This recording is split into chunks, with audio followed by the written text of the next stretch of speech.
everyone. Welcome back to Policy Punchline. Here on the show, we interview scholars, policymakers, and business executives about some of the most urgent issues and frontier ideas in our world today. I'm Chloe Yang, a sophomore at Princeton. I'm Princeton Junior James Cross. We're delighted to welcome Mrs. Scaramucci to the show. Anthony Scaramucci is the founder and managing partner of SkyBridge, a global alternative investment firm, and founder and chairman of SELT, a global thought leadership forum and venture studio. Prior to founding SkyBridge in 2005, Scaramucci co-founded investment partnership Oscar Capital Management, which was sold to Neuberger Berman in 2001. Earlier, he worked in private wealth management at Goldman Sachs and Company. Scaramucci served on President Donald J. Trump's 16-person Presidential Transition Team Executive Committee, and in 2017, briefly served as Chief Strategy Officer of the Export-Import Bank and White House Communications Director. Welcome to the show, Mrs. Scaramucci.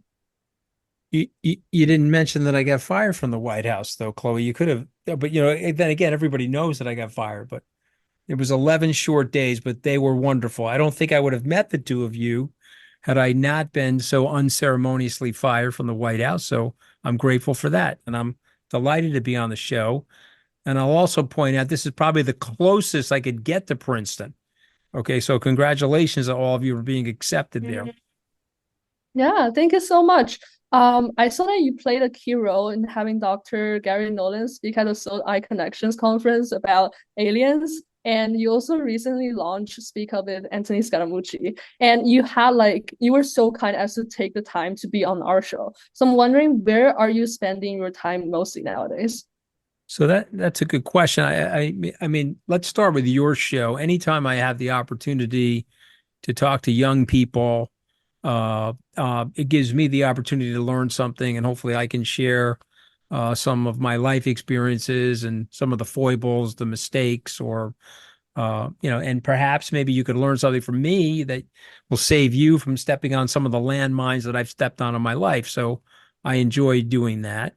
As it relates to Gary Nolan, I try to bring one person a year. So I've had Avi Loeb. I don't know if you know him. He's the professor from Harvard that maintains that there is extraterrestrial activity on Earth. He believes he's proved it by different artifacts that he has found. And I feel that this is, I don't know if you know who Michio Kaku is, the physicist, the award-winning and best-selling author. But I feel that this is a territory now where there's a lot of information out there. There's a lot of disinformation. I think both of you and perhaps your viewers and listeners are aware of some of the whistleblowers that have testified before Congress related to activity they feel is going on inside the American government.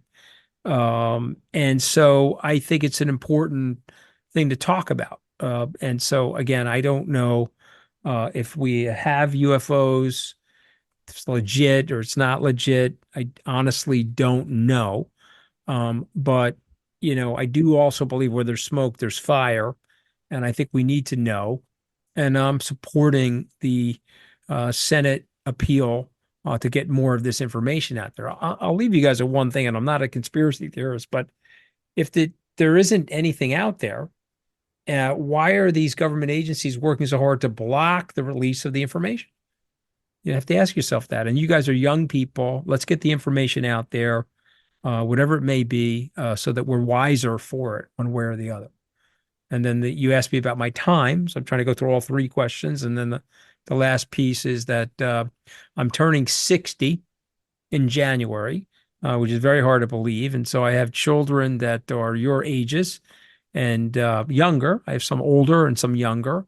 And so I try to spend time with my kids. I have delegated a lot of the work here at SkyBridge to my partners. I believe in this adage that you can get anywhere you want in life as long as you don't care who gets the credit. And so I try to enforce and fortify and empower the people around me to do a lot of work, which gives me the opportunity to talk on podcasts. I just wrote a book, which is coming out in April. It's called From Wall Street to the White House and Back, the Scaramucci Guide for Unbreakable Resilience. Just talks about how you have to toughen up no matter what's happening to you. I've been fired twice, one very high profile firing. I got smoked in the Bitcoin market in 2022 and lit up and pilloried in the international press. Although I'm having a really good year this year, I think, I'll have to see if they write anything. I think the New York Post wrote an article about that, but whatever, it doesn't matter. The point being, you got to stay in the game. You got to expect things are not going to go your way. You have to have your expectations managed properly in life. And if you start with low expectations, you're going to have a very, very happy life.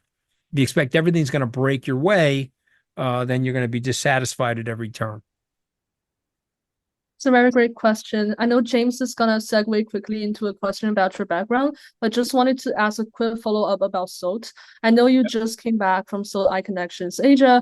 How do you see the role of SOLT as a conference? What is the goal that you're trying to accomplish here? Because I see that you have a lot of amazing, incredible guests, both people who are government officials. You've actually had Joe Biden 1 year, but also a lot of people who are in hedge funds. So are the conversations that are happening on stage the most important ones, or also the ones that are happening between these managers Yes. Outside of the spotlight? Yeah. Well, listen, I mean, this has been a delight of my life to host these conferences. And so just to apply some context, 15 years ago, I started the conference business.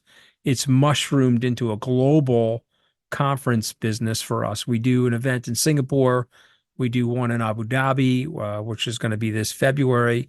Our flagship event is held here now in New York. It used to be held in Las Vegas, but I've also done the event in Tokyo.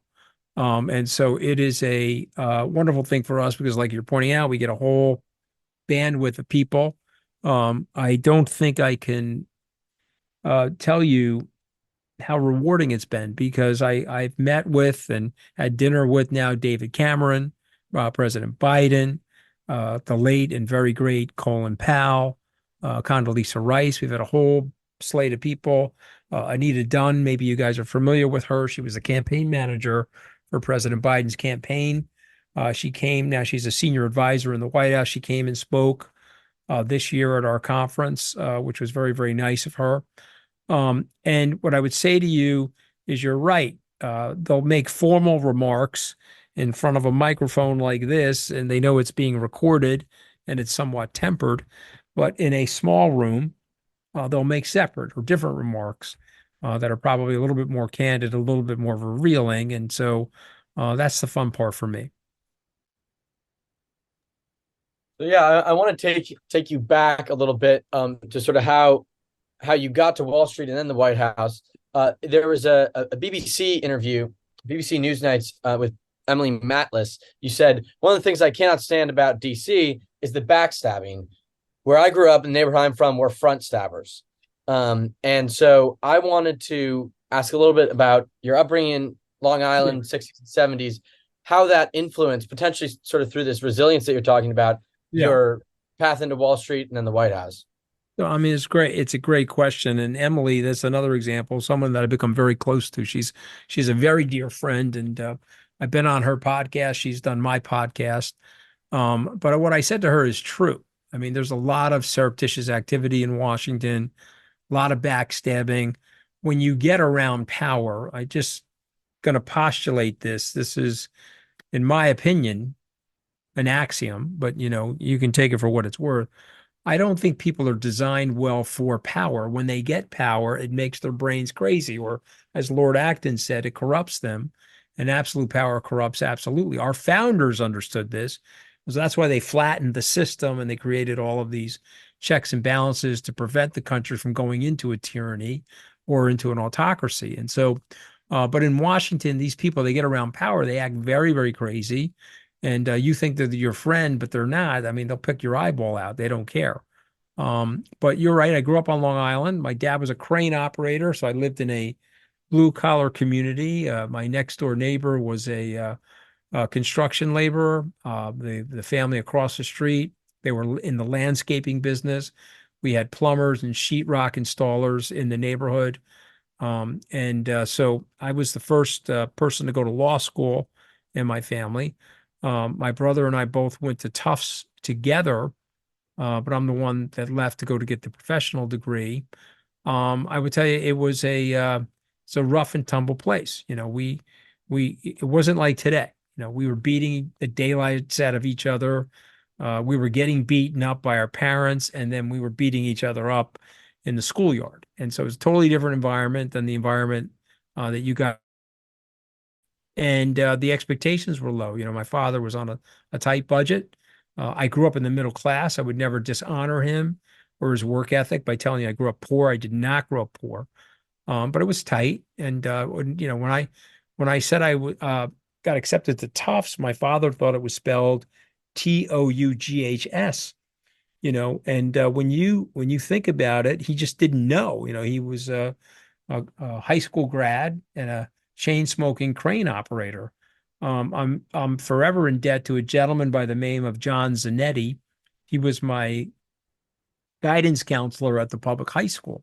I had gotten into State University of New York at Binghamton, and I had gotten into Tufts.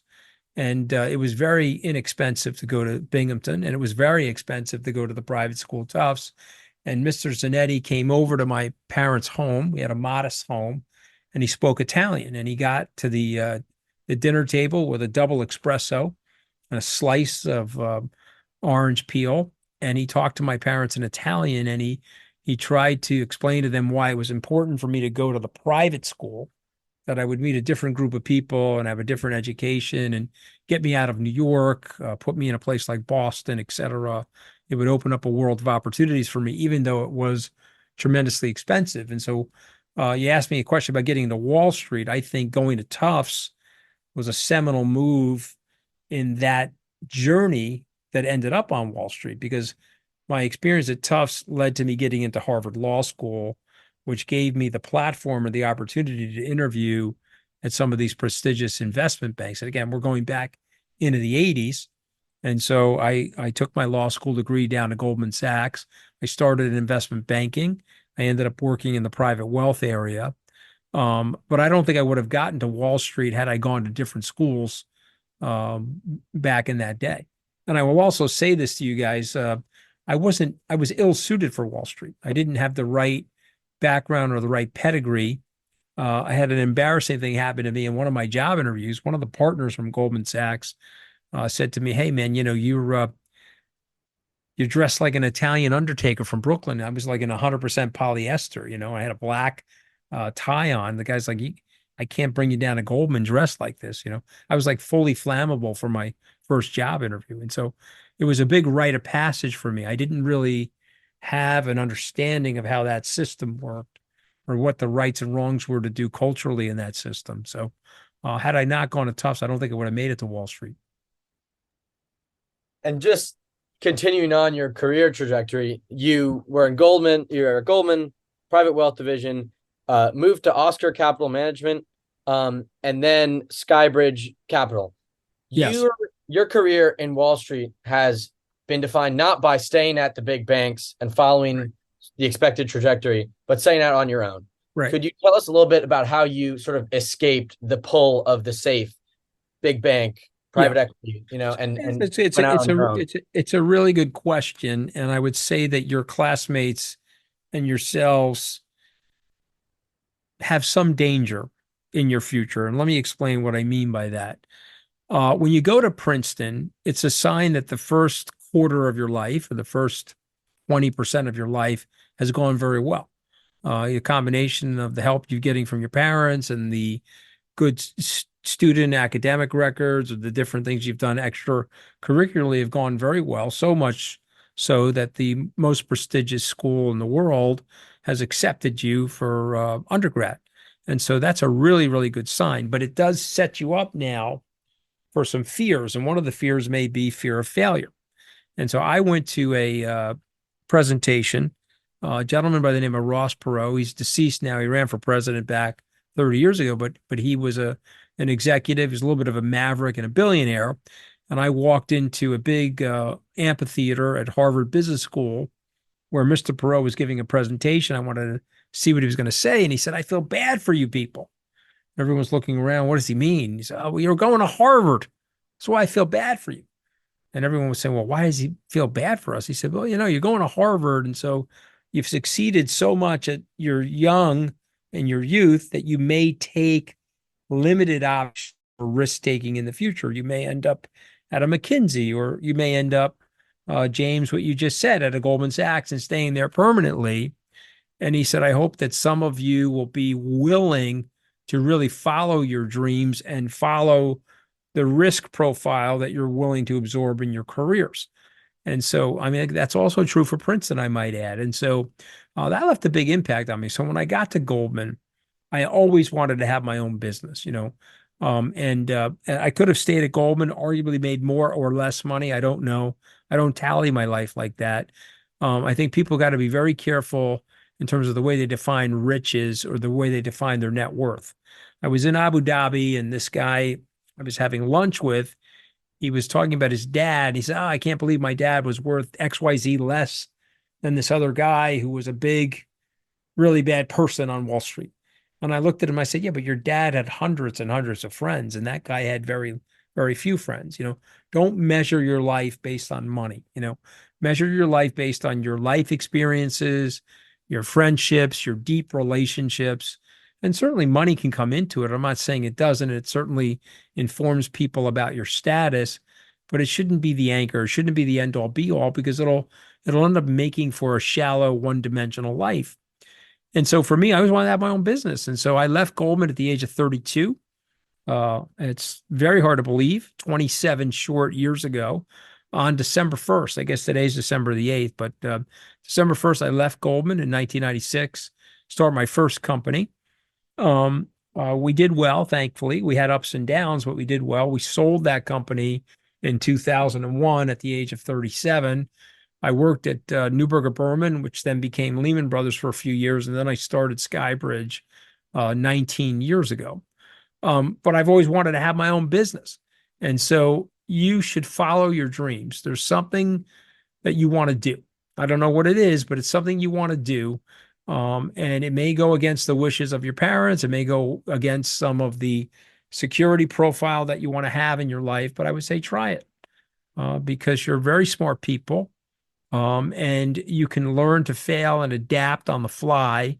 And then when you do that enough times, your self-confidence will grow. Your humility will grow too. You realize how hard things are. You realize how sometimes you need a lot of luck to help you in a situation. But your humility will grow. And if you do that, you have a great life, I think. I don't need to be the richest person in the graveyard. Okay. Remember, God, or if you don't believe in God, the universe bats 1,000. Okay.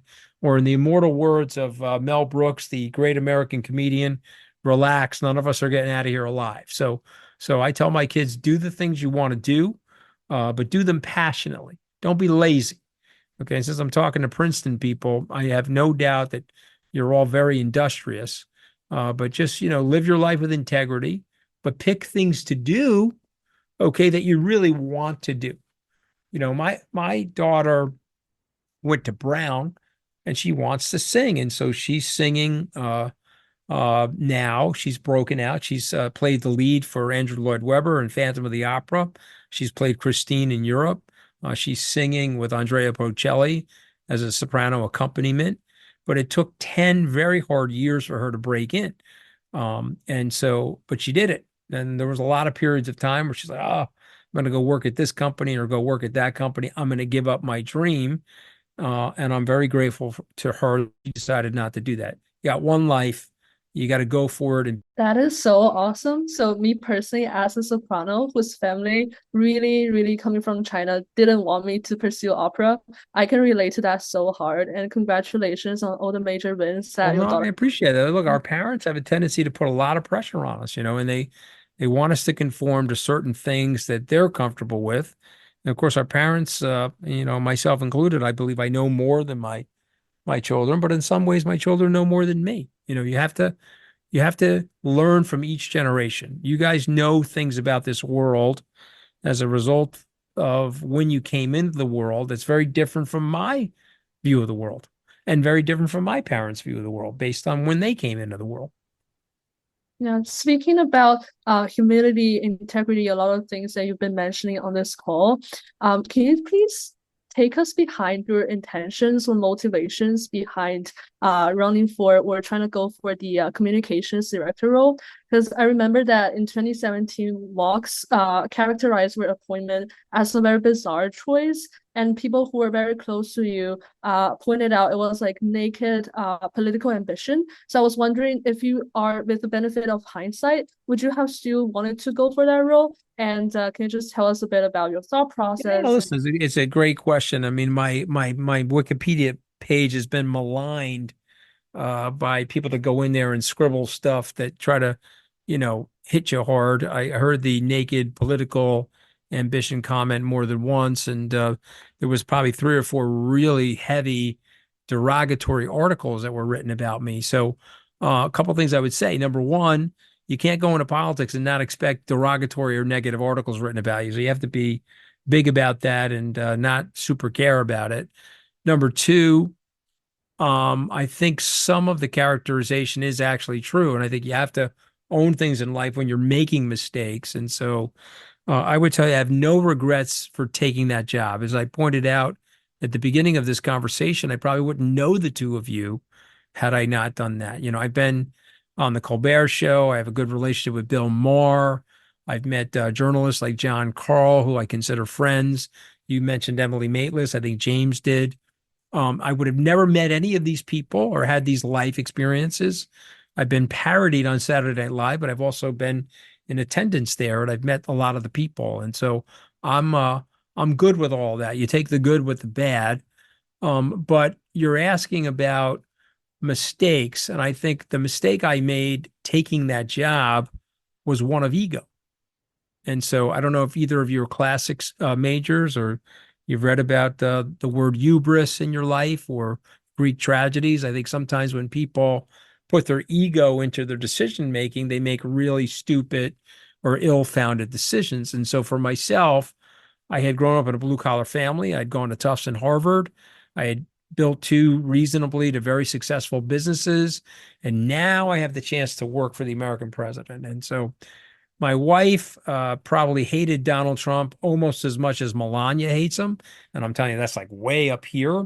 And she really didn't want me to do it, but I did it. And so there's a nakedness to that, frankly. There was a egocentrism to that.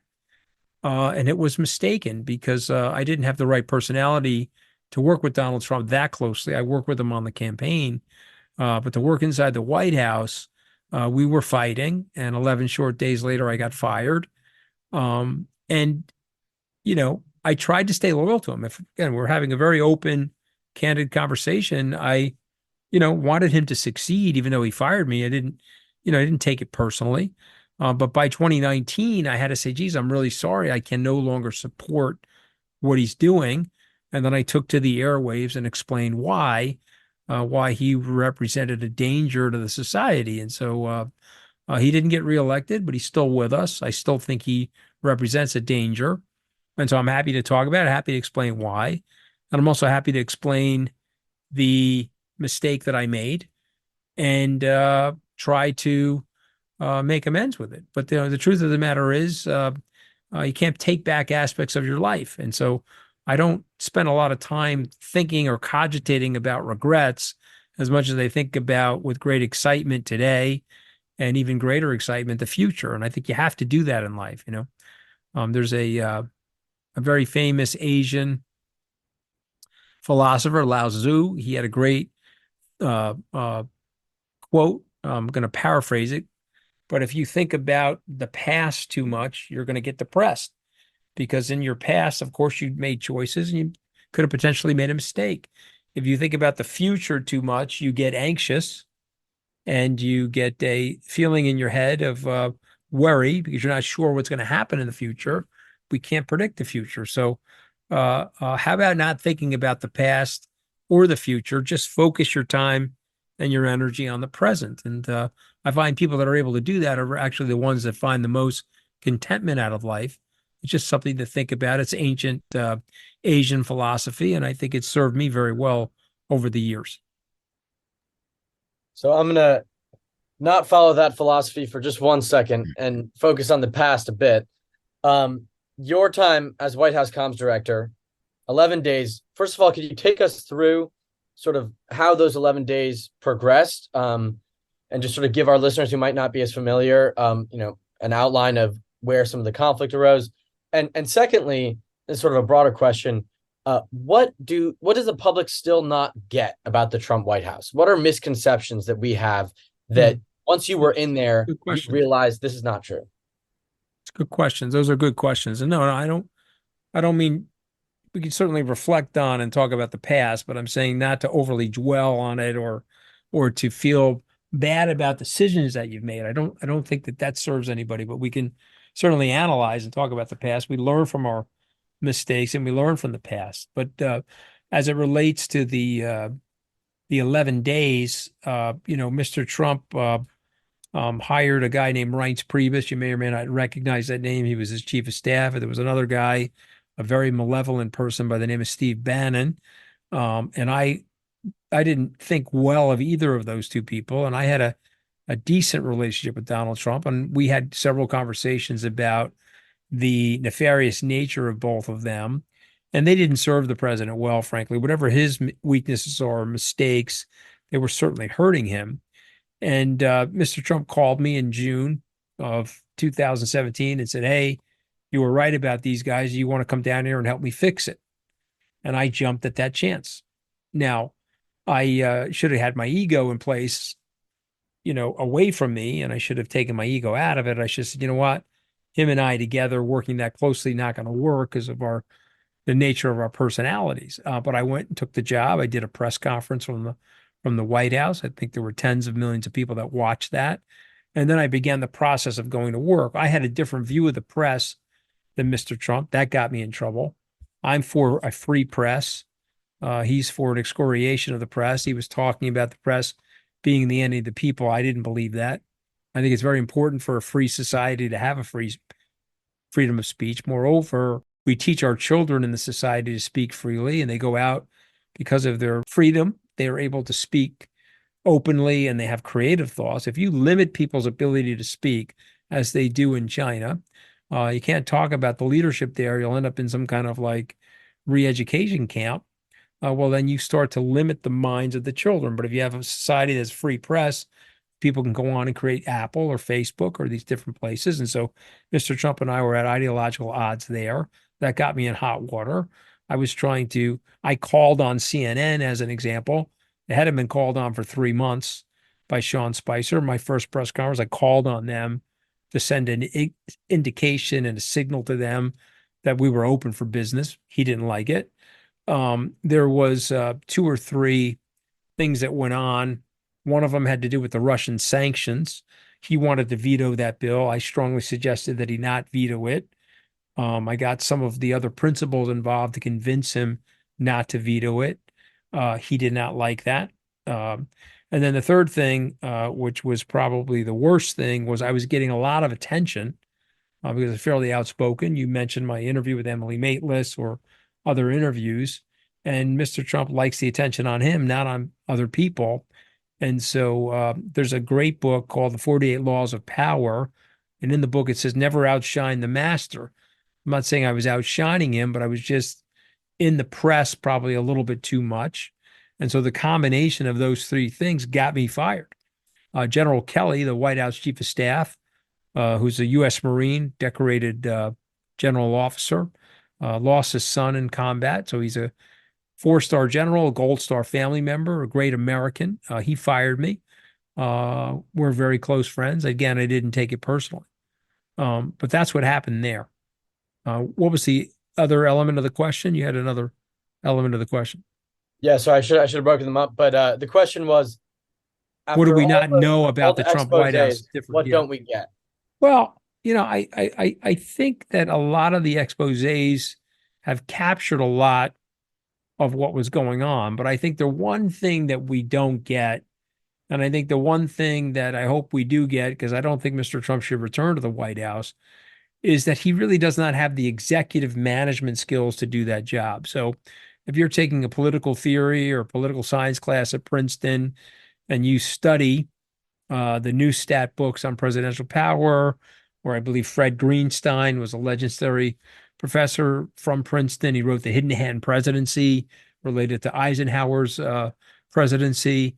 If you study the model of presidential leadership that's led to success, whether it was the FDR model or the Eisenhower model or the Reagan model, Trump didn't have the capability of doing any of that. And so he was pitting people against each other. He was making it very hard for the 19 cabinet level departments and sub cabinet agencies to work together. And I think it caused some paralysis of the administration. And I don't think people fully understand the extent of that paralysis. So I do think that that's something that people miss.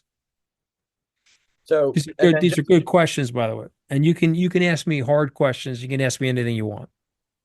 yeah, I guess sort of the final question I wanted to ask about Trump White House comms is that since then, and since 2019, when you mentioned that you sort of realized that he was a danger to democracy and to the country, you've become a public commentator on a lot of political issues, and you've recently sort of opined on the 2024 election. You've said that you think Trump is going to drop out of the race. Could you explain that? Can you explain sort of your prediction? Yeah, well, I still maintain that because again, I'm not saying it's a perfect prediction, but I'm saying that there's a Venn diagram of outcomes. He could get the nomination. He could get the nomination and lose. He can get the nomination and win the presidency.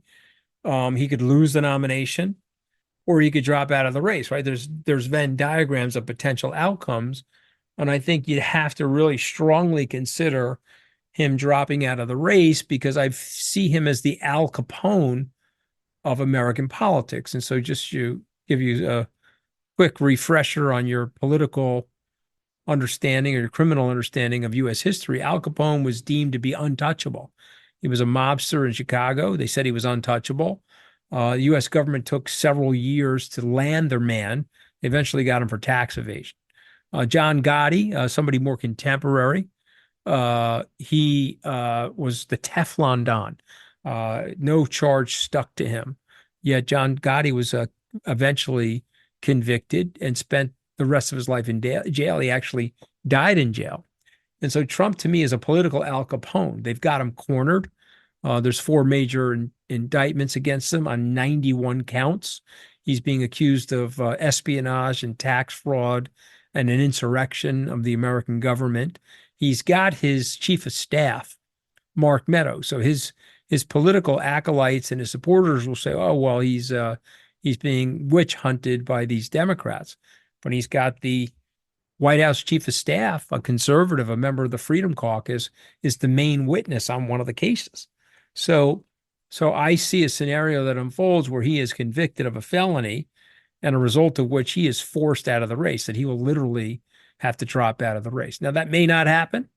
One thing I've learned in my life, anything that you think cannot happen does happen. Who the hell knows? I can't predict the future. But what I can tell you is that I would not be surprised if he ends up dropping out as a result of some type of criminal charge. And there's a lot of them against him. At least one of them end up sticking to him. So, speaking about Trump, do you have any comments on the elections this year? Because I know we just had a debate with Chris Christie and also Vivek. Some people think that Vivek is like this really libertarian guy. I actually wanted to also ask about your political inclinations. Do you think you belong on either spectrum of Democrat or Republican, or would you just feel like you're more independent or libertarian?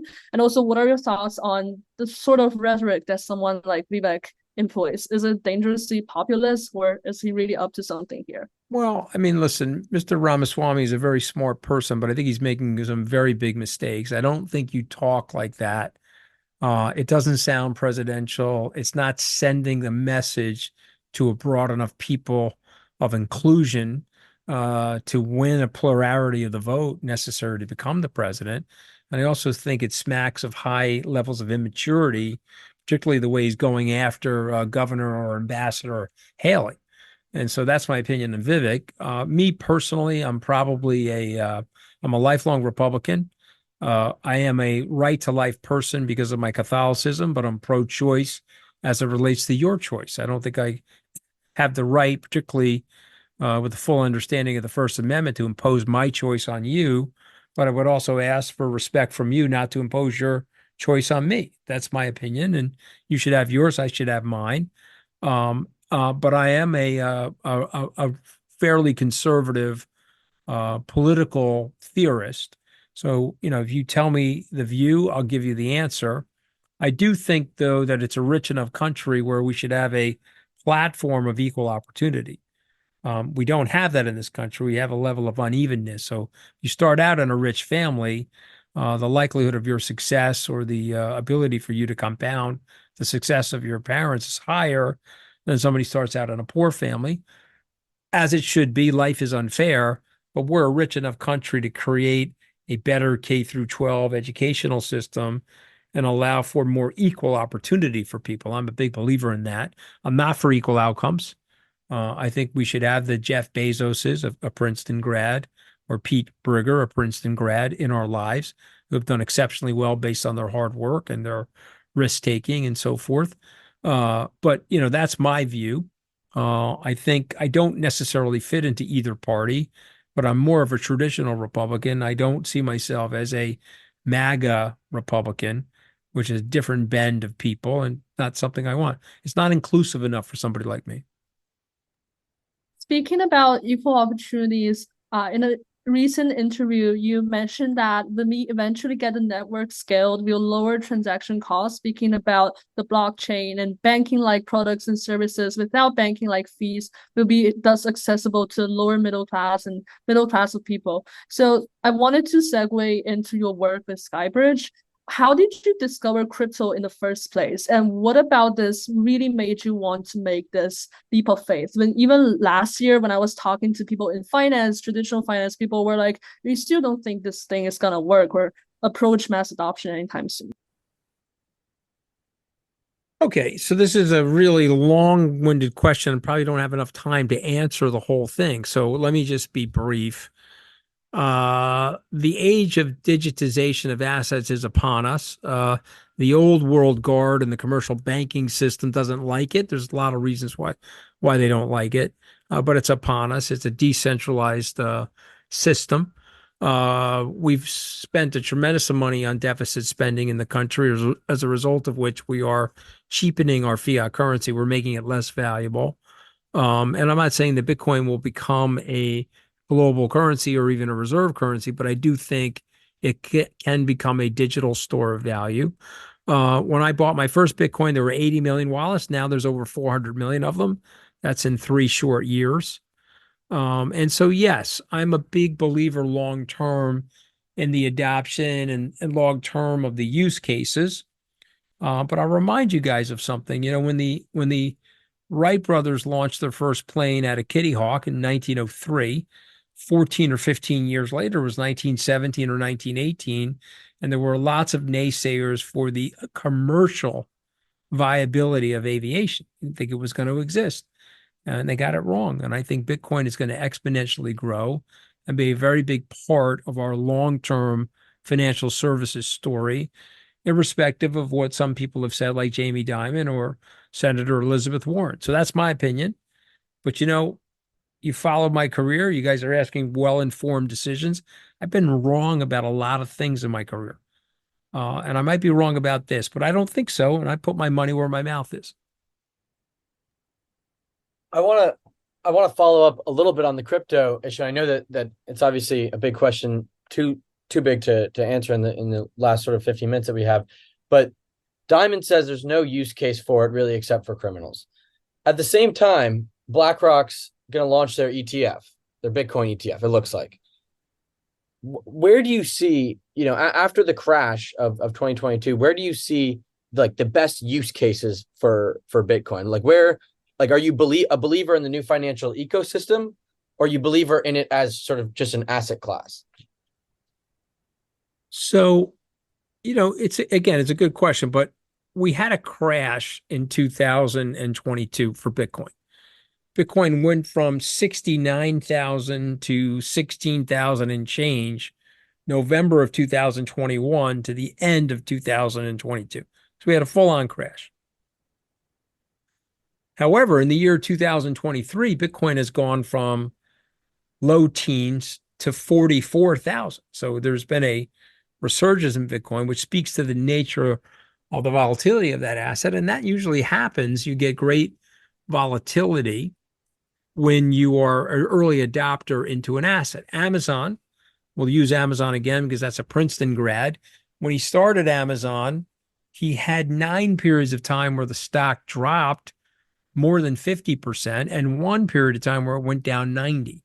Yet now, if you look at Amazon today, it's fully adopted and it's a lot less volatile of a company, and it's a lot more established. I think that's going to happen to Bitcoin, but we're in that period of volatility. So when you talk about use cases, I can give you lots of use cases. Some of them we're not ready for. The same way in 1998, there's no way we could have had this conversation in this manner. We did not have the technology or the bandwidth or the cable bandwidth to create the type of data that we need to transmit to have a visual conversation like this with audio. We just didn't have the ability to do it, but we do now. But yet that didn't mean you should shut down the internet or it's never going to work. So there will be a period of time where there'll be a smart wallet on my phone. Bitcoin will be in there. A stable dollar will be in there, other coins, and I'll be able to transact from my phone.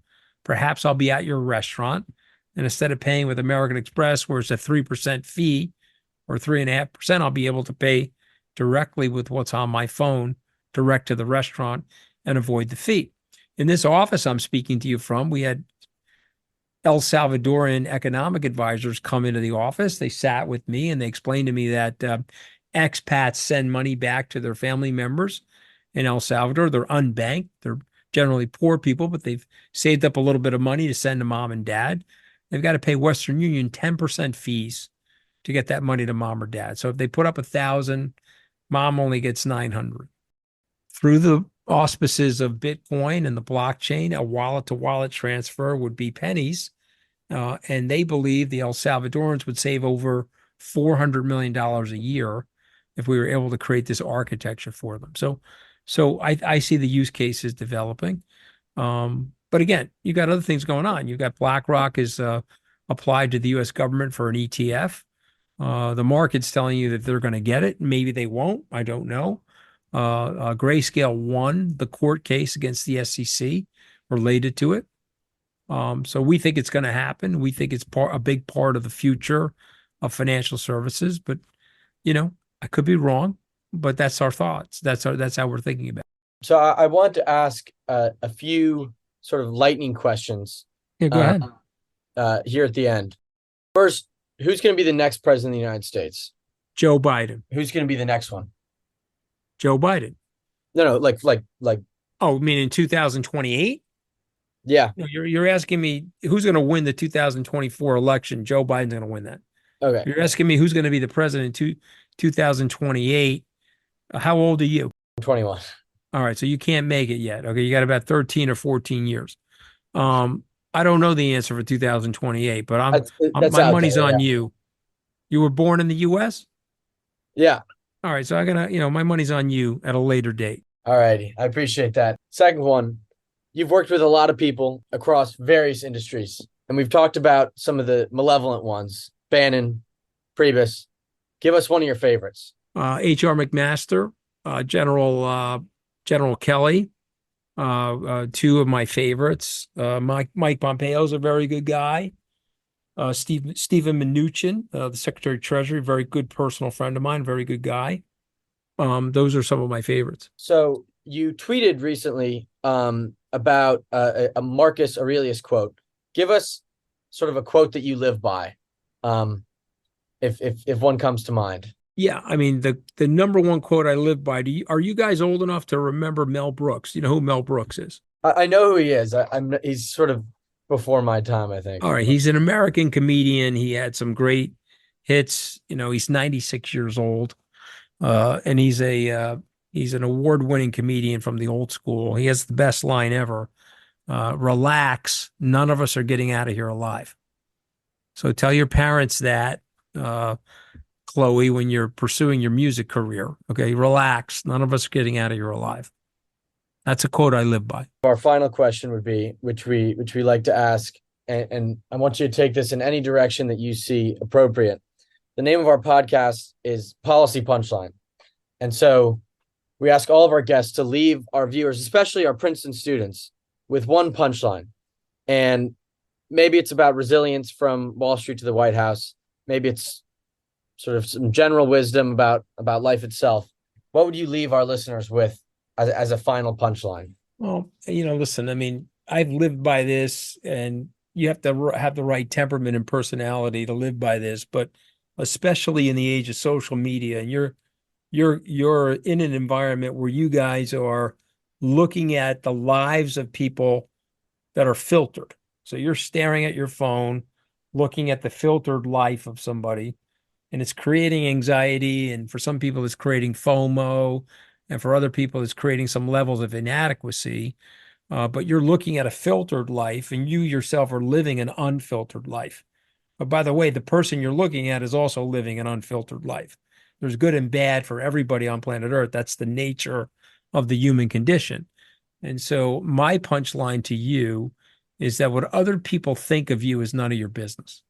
And if you really think like that in your life, you're going to live a very rich and very happy life. And you're going to deplug yourself from some of the malevolent areas of the social media track. And you're just going to live a successful and happy life. So what other people think of you is none of your business. That's my punchline. Sorry, just wanted to follow with a quick question. Speaking about social media and cancel culture, in light of how the presidents of Harvard, MIT, and UPenn responded to a very simple but also heavy question in a Congress hearing, do you have any tips for Princeton students and also beyond on how to maintain a sense of integrity, intellectual honesty, and also just intact belief system in this age? Well, look, I don't like the cultural relativism or the moral relativism of our time.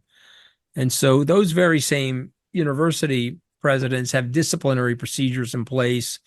If one of the students mispronouns another student, they put disciplinary procedures in place. Yet to call for the mass genocide of a sect of people, let's say people of Jewish religious persuasion or culture, you apply context. This is the height of hypocrisy to me. And so I think we have to get away from this moral relativism and this potentiality of trying to please everybody and speak about right or wrong. And so I think what the university presidents represented this week is despicable. And I think while all three of them should be fired or should be allowed to resign, I think the system in place has led to those three people bubbling up. So there's a whole ecosystem in place of equivocation and relativism that has created this current disease that's in the society. And so that's why they're sitting there very boldly and very arrogantly telling the Congress, well, it's okay to call for mass genocidal death of Jews as long as you apply context. I guess that means I can say kill the Jews, but if I don't take a handgun out and start shooting them, that's my right of the free exercise of speech. I don't agree with that.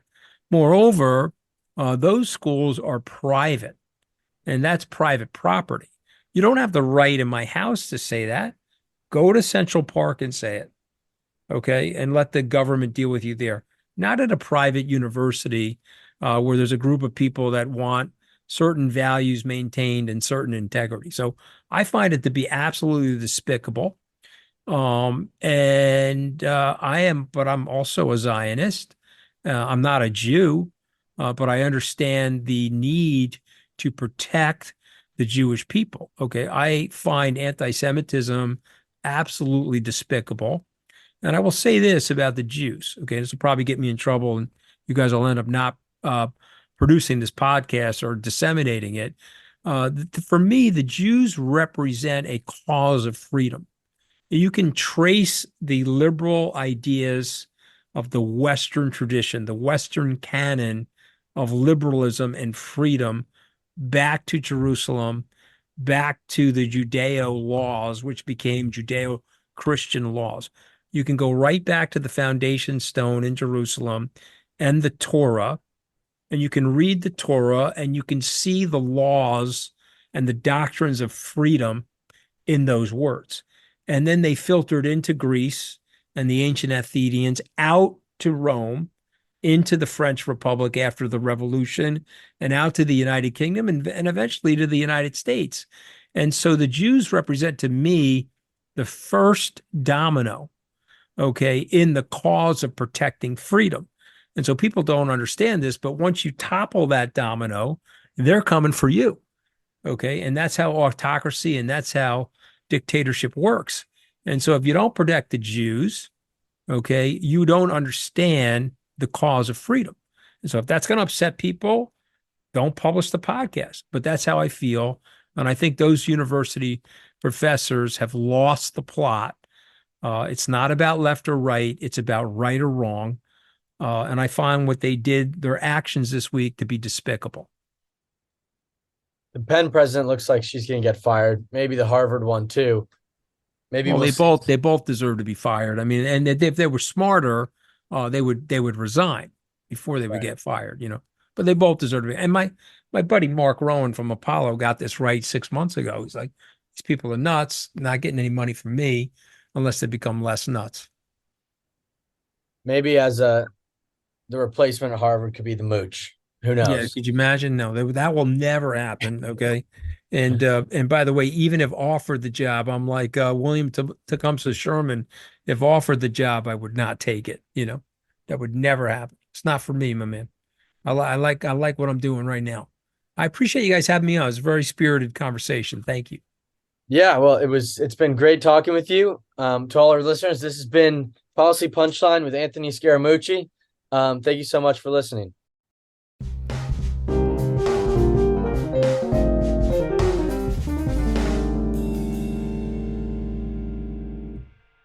You've been listening to Policy Punchline, a podcast generously supported by the Julius Rabinowitz Center for Public Policy and Finance at Princeton University. We would also like to encourage you to follow other podcasts produced by Princeton University, such as Politics and Polls by the Woodrow Wilson School of Public and International Affairs. Policy Punchline is intended to be informational only and does not reflect nor represent the views of Princeton University or the Julius Rabinowitz Center for Public Policy and Finance. For more information on subscription, donation, volunteering, or contact, please visit policypunchline.com. Thank you again for listening.